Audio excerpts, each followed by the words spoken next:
Hello दोस्तों, स्वागत है आप सभी का हमारे चैनल पर। अगर आपको cultivation stories, action, power ups और एपिक मोमेंट्स पसंद हैं, तो वीडियो शुरू करने से पहले चैनल को अभी सब्सक्राइब कर लो, वीडियो को लाइक करो और बेल आइकन दबाना मत भूलना। अब चलते हैं आज की नॉवल की तरफ। काइलिन का ग्रुप स्टोन ऑल्टर के पास खड़ा था और ज़ियाओयेन को देख रहा था, जो पूरी दोपहर से स्टोन चेयर पर बैठा हुआ था। काइलिन अनजाने में अपनी भौहें सिकोड़ लेती है। ये स्टोन टैबलेट काफ़ी अलग लग रही थी। इसके अंदर की शक्ति इतनी ज़्यादा थी कि याओमिंग जैसे एक्सपर्ट भी इसे हल्का समझने की हिम्मत नहीं करते थे। भले ही उनका हमेशा ज़ियाओयेन पर भरोसा रहा हो, लेकिन इस वक्त उनके दिल में थोड़ी सी चिंता ज़रूर थी। ट्राइबल चीफ याओमिंग, क्या आपकी ट्राइब के एक्सपर्ट्स जब पहले स्टोन टैबलेट में गए थे तब इतनी देर तक रुक पाए थे? काइलिन ने काफ़ी देर बाद भौहें चढ़ाकर पूछा। याओमिंग ने सवाल सुनते ही थोड़ी देर सोचा, फिर उसने सिर हिलाकर कहा, पहले जब हमारी ट्राइब के एक्सपर्ट्स इस स्टोन टैबलेट में गए थे, कोई भी आधे घंटे से ज़्यादा नहीं टिक पाया। लेकिन ब्रदर्स याओयेन की स्पिरिचुअल स्ट्रेंथ बहुत ही ज़्यादा पावरफुल है, कोई एक्सीडेंट नहीं होना चाहिए। याओमिंग की बात सुनकर काइलिन की भौहें और ज़्यादा सिकुड़ गईं, लेकिन उसने अपने दिल की चिंता को दबा दिया।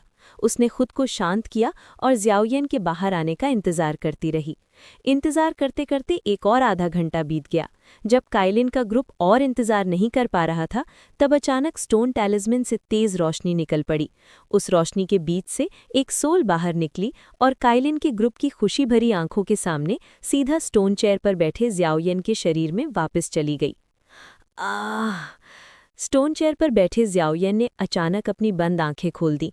उसका चेहरा तुरंत पीला पड़ गया और तेज़ खांसी ने उसके शरीर को हिला दिया। येलो स्प्रिंग डिवाइन एंगर लेने की वजह से जो चोट लगी थी, वो इस वक्त पूरी तरह सामने आ गई थी। ज़ियाओयेन, क्या तुम ठीक हो? काइलिन और बाकी दो लड़कियों ने जल्दी से पूछा। मैं ठीक हूँ। डीमन सेंट हुआंग क्वान का सोल फ्रैगमेंट वाकई बहुत ही भयानक था। ज़ियाओयेन ने धीरे धीरे सांस संभालते हुए कहा। उसने हाथ हिलाया और हल्की सी सांस भरी। ब्रदर ज़ियाओयेन, क्या आप भी उस बचे हुए सोल फ्रैगमेंट को संभाल नहीं पाए? याओमिंग ने हैरानी से कहा। मैं किस्मत से मुश्किल से जीत पाया, लेकिन स्टोन टैबलेट के अंदर जो सोल फ्रैगमेंट था वो अब गायब हो चुका है। ज़ियाओयेन ने बिना कुछ छुपाए जवाब दिया। बैंग! ज़ियाओयेन के जवाब देते ही सामने रखी स्टोन टैबलेट से एक गहरी आवाज़ आई। सबने देखा कि उंगली और हाथ के ऊपर धीरे धीरे मुंह जैसा निशान बनने लगा, जिसमें से अजीब सी एनर्जी निकल रही थी। Yellow spring divine anger! Yaoming ये देखकर चौंक गया। उसके चेहरे पर पागलपन भरी खुशी आ गई। वो तुरंत बैठ गया और अपनी स्पिरिचुअल स्ट्रेंथ उस मुंह के निशान की तरफ फैला दी। लेकिन जैसे ही वो उसके अंदर की जानकारी लेने वाला था, एक बहुत ही ज़्यादा पावरफुल स्पिरिचुअल अटैक सीधा उसकी सोल से टकराया। इस भयानक अटैक की वजह से याओमिंग के मुंह से खून निकल आया और वो जोर से पीछे की तरफ उड़ गया। आखिरकार वो सीढ़ियों से नीचे गिर गया। थोड़ी देर बाद वो फिर ऊपर आया। उसकी हालत काफ़ी ख़राब और चेहरा फीका पड़ चुका था। कितना डरावना स्पिरिचुअल अटैक था। लगता है मैं अभी येलो स्प्रिंग डिवाइन एंगर का अभ्यास करने की शर्तें पूरी नहीं करता। याओमिंग ने कड़वी हंसी के साथ कहा और मुंह के कोने से खून साफ किया और अफसोस से सांस भरी। ये हुआंग क्वान स्टोन टैबलेट सच में अजीब है। डीमन सेंट हुआंग क्वान का सोल फ्रैगमेंट मिट चुका है, फिर भी इसकी शक्ति इतनी ज़्यादा है। उस वक्त डीमन सेंट हुआंग क्वान की ताकत का कोई मुकाबला नहीं था। ज़ियाओयेन ने स्टोरेज रिंग से सोल हीलिंग पिल निकाली और उसे मुंह में डालकर कहा, लेकिन चिंता करने की ज़रूरत नहीं है। येलो स्प्रिंग डिवाइन एंगर का ट्रेनिंग मेथड स्टोन टैबलेट पर लिखा हुआ है। जब तुम फ्यूचर में उसके लायक हो जाओगे, तब इसका अभ्यास कर सकते हो। मैं इस वक्त एडवांस 2 स्टार दौसंग हूँ। अगर इस स्ट्रेंथ पर भी मैं इसका अभ्यास नहीं कर सकता, तो पता नहीं और कितना वक्त लगेगा। याओमिंग ने आह भरी। उसने लगभग उम्मीद छोड़ दी थी। फिर उसने एक्साइटेड आंखों से ज़ियाओयेन को देखा, हाथ रगड़ते हुए सूखे स्वर में हंसा। ब्रदर ज़ियाओयेन, क्योंकि आपने स्टोन टैबलेट के अंदर के सोल फ्रैगमेंट को हरा दिया है, तो शायद आपको डीमन सेंट का एसेंस ब्लड मिला होगा, है ना? रिलैक्स करो। ये स्टोन टैबलेट तुम्हारी 9 serene deep ground python tribe की है। मैं सब कुछ अपने लिए नहीं रखूंगा। ब्रदर ज़ियाओयेन, ऐसा क्यों कह रहे हो? आखिर ये चीज़ आपने अपनी जान जोखिम में डालकर हासिल की है। अगर आप थोड़ा सा भी शेयर कर दो, मैं उसमें ही खुश हूँ। याओमिंग शर्मिंदा होते हुए कहता है। ज़ियाओयेन मुस्कुराया। उसने अपनी मुट्ठी बंद की और उसकी हथेली में सुनहरे रंग का लिक्विड प्रकट हुआ। उस ब्लड से निकलने वाली भारी एनर्जी की वजह से आसपास की हवा तक उबलने लगी। ट्राइबल चीफ याओमिंग, यहाँ मौजूद सब लोगों का हिस्सा बनता है। काइलिन और बाकी 2 लेडीज भी यहाँ थीं। उन्हें 3 हिस्सा देने पर आपको कोई ऐतराज़ तो नहीं? ज़ियाओयन ने सुनहरा ब्लड पकड़कर मुस्कुराते हुए पूछा।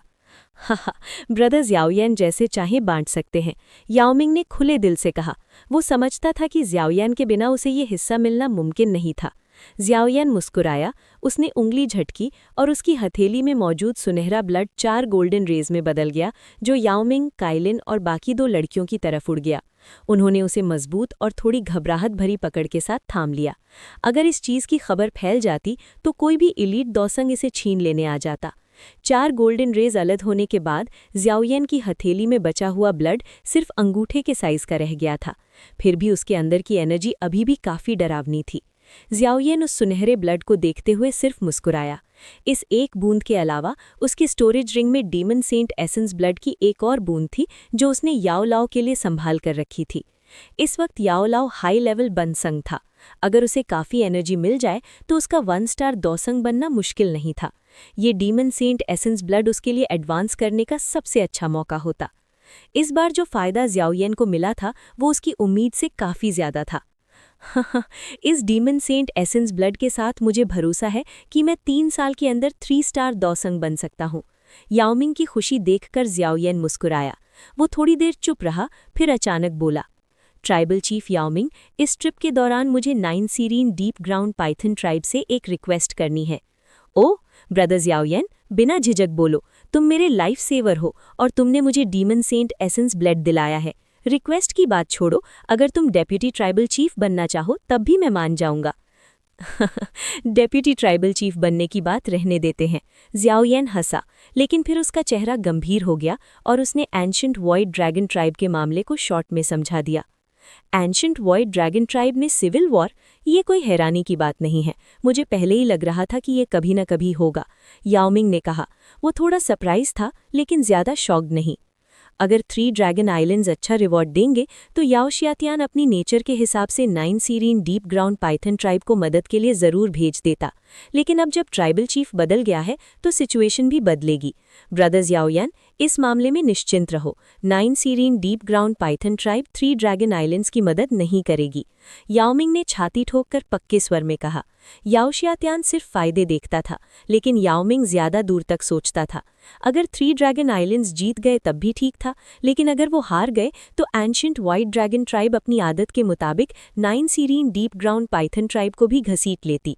भले ही वो 3 बड़ी ट्राइब्स में से एक थे, लेकिन याओमिंग जानता था कि ancient white dragon tribe 9 serene deep ground python tribe का मुकाबला नहीं कर सकती। एंशिएंट वाइट ड्रैगन ट्राइब इस वक्त डेडलॉक में थी, लेकिन ईस्टर्न ड्रैगन आइलैंड के पास legendary dragon phoenix blood line थी। ऐसे एग्जिस्टेंस का फ्यूचर कोई प्रिडिक्ट नहीं कर सकता था। इसीलिए जब ज़ियाओयन ने रिक्वेस्ट रखी तो याओमिंग ने बिल्कुल भी हिचकिचाहट नहीं की। याओ शियातियान को लगता था कि 3 ड्रैगन आइलैंड्स जीतेंगे, लेकिन याओमिंग इस बात से सहमत नहीं था। लेकिन अगर 9 serene deep ground python tribe interfere ना भी करे तो हेवन डीमन फीनिक्स ट्राइब अपने एक्सपर्ट्स को 3 ड्रैगन किंग्स की मदद के लिए ज़रूर भेजेगी। याओमिंग ने ज़ियाओयन को देखा। ज़ियाओयन ने हल्का सा सिर हिलाया। 9 serene deep ground python tribe का इशू सॉल्व होना पूरी तरह किस्मत की वजह से था। वो नहीं चाहता था कि हेवन डीमन फीनिक्स ट्राइब बस साइड में खड़ी रहकर देखती रहे। अगर वो इंटरफेयर करने पर जिद करेंगे तो मुझे कुछ और तरीके अपनाने पड़ेंगे, ज़ियाओयन ने शांत स्वर में कहा। ज़ियान के साथ उसका रिश्ता बहुत गहरा था, इसीलिए वो उसे 3 ड्रैगन आइलैंड्स के हाथों हारते हुए नहीं देख सकता था। हाँ, क्या ब्रदर्स याओयन ने कोई सरप्राइज तैयार कर रखा है? याओमिंग ने मुस्कुराते हुए पूछा, लेकिन उसके शब्द सुनकर उसका चेहरा थोड़ा कांप गया। अगर वो मदद के लिए एक्सपर्ट्स भेजेंगे तो मैं उन सबको रास्ते में ही मार दूंगा। ज़ियाओयन मुस्कुराया, उसकी नज़र याओमिंग पर पड़ी और उसने कहा, लेकिन इस मामले में शायद मुझे ट्राइबल चीफ याओमिंग की मदद चाहिए होगी, आप क्या कहते हो? याओमिंग थोड़ी देर चुप रहा और सोचता रहा। वो जानता था कि अगर वो मान गया तो उसे हेवन डीमन फीनिक्स ट्राइब के खिलाफ खड़ा होना पड़ेगा।